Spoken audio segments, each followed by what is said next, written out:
Всем привет! Если вы это смотрите, значит вы продолжаете смотреть каждую пятницу подкасты на моем канале. Давайте продолжаем. С вами Кирилл Березнев. Предыдущий выпуск был про то, как поделена бизнес, то есть бизнес-система. В этом выпуске хотелось бы разобрать про медиа. То есть, что это такое, зачем это нужно и так далее. Поехали! Медиа это по сути, то есть привлечение трафика. То есть привлечение трафика на какой-то определенный, то есть продукт. Будь то это личный бренд, будь то это какая-то компания, будь то это арбитраж, будь то это реклама бренда, то есть привлечение любого бренда. Зачем нужна медиа? Без медиа люди бы не покупали вообще ничего. То есть без рекламы. В первую очередь, то есть человек узнает из медиа о каком-то товаре. То есть он узнает оттуда. Вот есть такой товар, он приносит такую энную пользу. То есть вот есть это.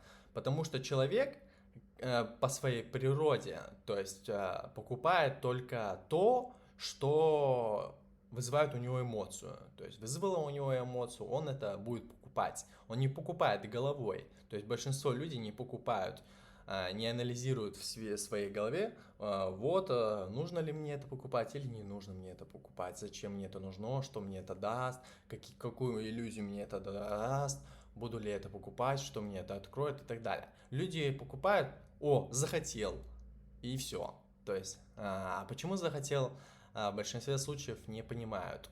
То есть они не понимают свои эмоции. Люди покупают эмоциями. Медиа создает эмоцию. То есть они создают искусственную проблему, создают искусственное желание, искусственную радость, то есть любую вызвать эмоцию.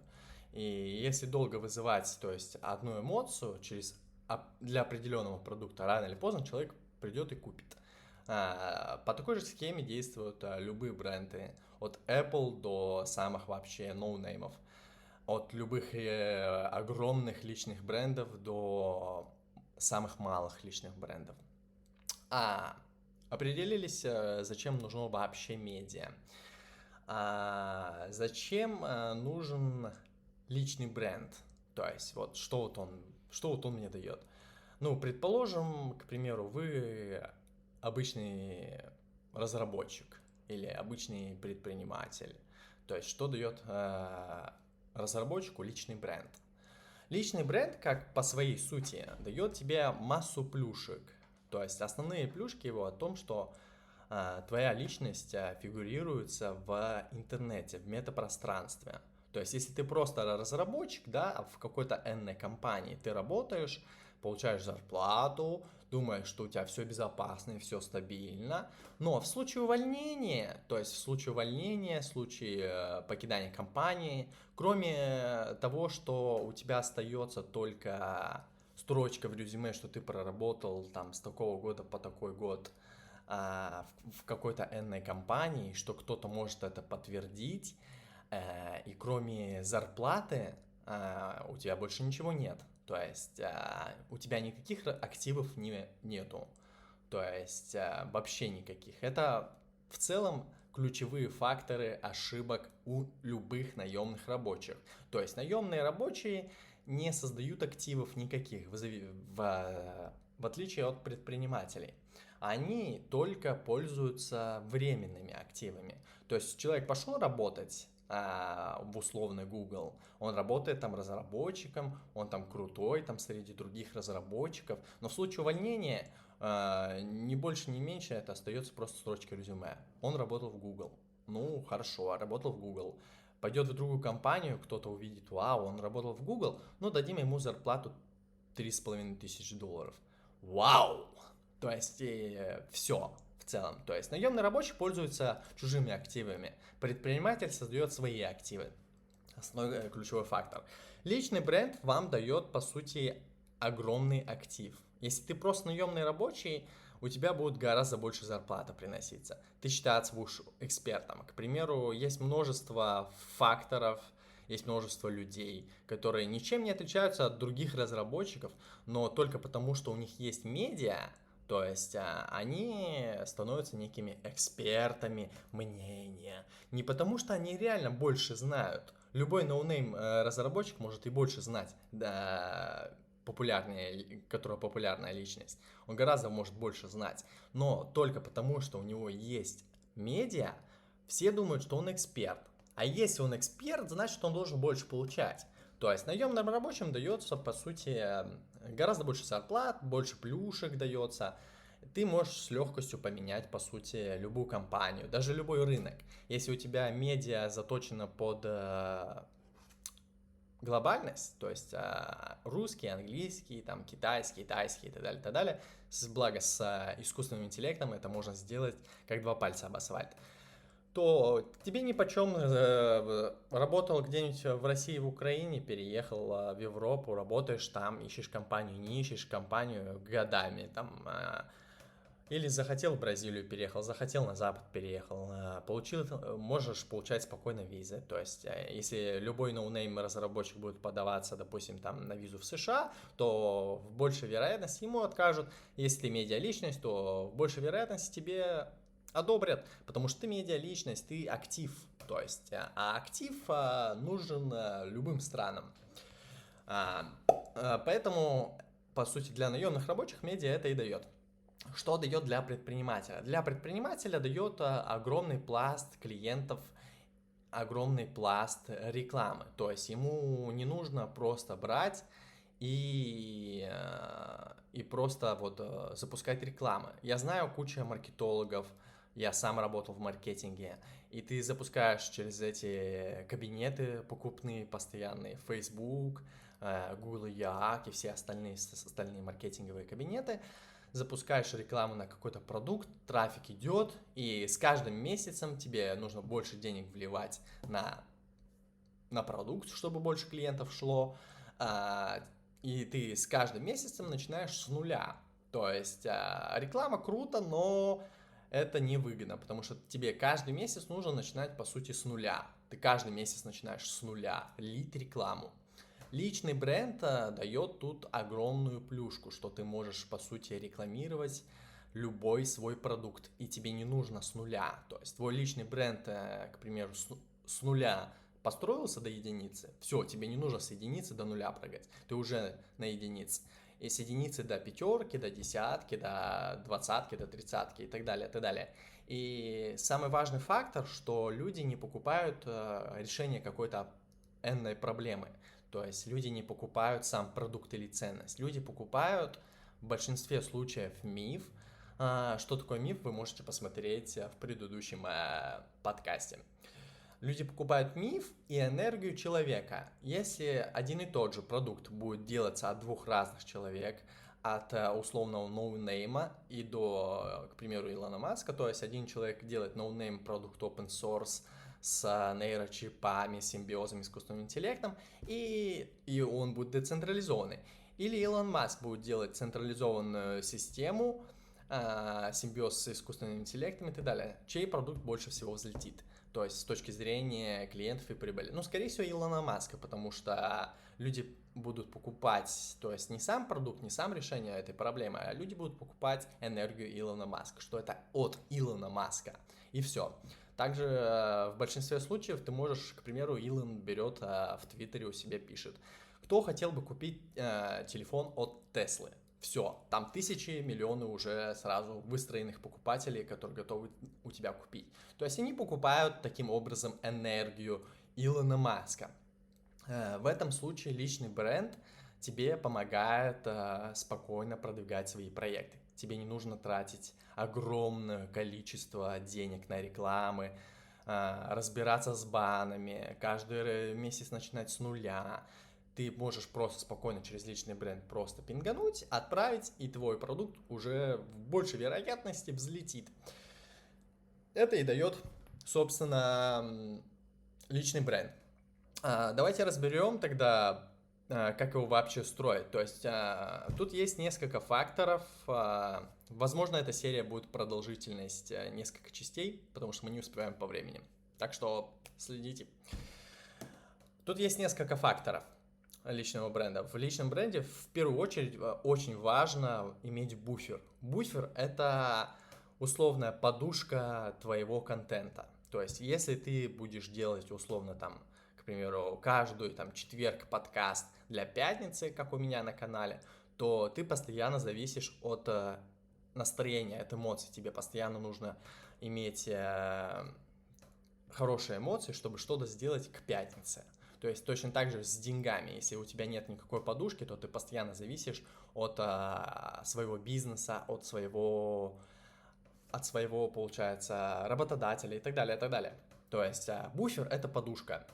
И буфер нужно иметь как минимум, то есть на 3 месяца. То есть если ты делаешь какой-то контент под шорты, как у меня в YouTube, в Инстаграме, в Фейсбуке, какие-то текстовые посты под Twitter, Threads и так далее, статьи, делай сразу это на 3-6 месяцев.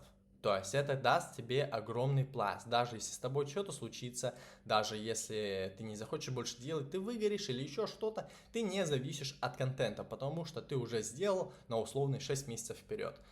Во втором случае есть автопостинг. Автопостинг, по сути, тебе помогает постить твою подушку. У тебя условно есть контент шортсы на 6 месяцев вперед, и ты, получается, не хочешь сам заливать каждую пятницу эти шорты. Зачем тебе это нужно? И действительно, зачем мне это нужно? Для этого есть автопостинг. То есть ты берешь, назначаешь определенную дату, назначаешь определенное время, когда это заливать, подготавливаешь текста все, описание, хэштеги и само видео. И заливаешь. И автопостинг сам работает. Ты можешь отключать автопостинг, можешь включать. Уже все. То есть... Снова извиняюсь, я эпилепсик и бывает подтормаживаю. И таким способом, получается, ты в первом случае ты не зависишь от создания контента, ты можешь спокойно уйти на 3-6 месяцев заниматься своими делами, и у тебя все будет. И автопостинг тебе помогает распределить твое время, то есть все уже работает. То есть тебе не нужен никакой менеджер, который будет следить за этим, ничего. Это основных два фактора. То есть в большинстве случаев как делается медиа?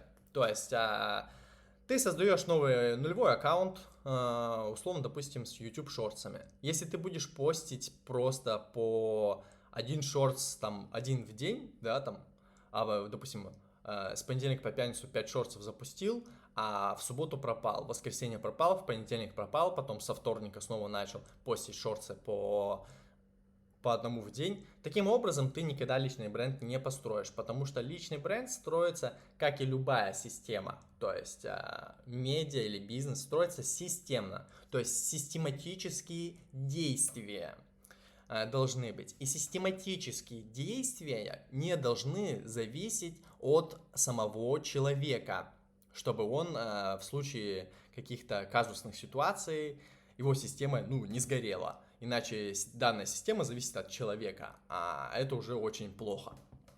Соответственно, как делаю я? То есть у меня вот есть, к примеру, условно YouTube Shorts, да, у меня постится примерно там от 6 до 10 шортсов каждый день.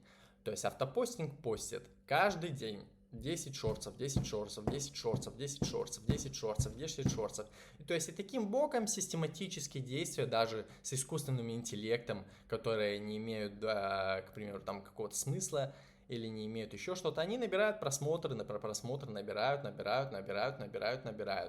Да, они могут показать, то есть не показать какой-то отклик, какие-то комментарии, но главное, твой аккаунт, твое имя, по сути, набирается в выдаче, аккаунт подготавливается. И то есть ты можешь записывать, к примеру, как я на данный момент, подкасты, и они у тебя будут потихоньку тоже взлетать, потому что у тебя уже подготовленный пласт от шортсов.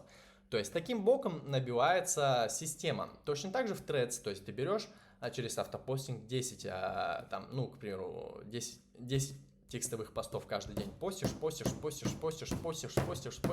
и таким образом у тебя аккаунт набирает отклики, просмотры и так далее. То есть у меня получалось в среднем 200-250 спокойно вообще при нулевых аккаунтах за 2-3 недели набрать 200, тысяч просмотров, огромный пласт комментариев, огромный пласт людей, то есть огромные отклики и так далее, и так далее. И это просто только от систематических действий, которых не зависит от меня.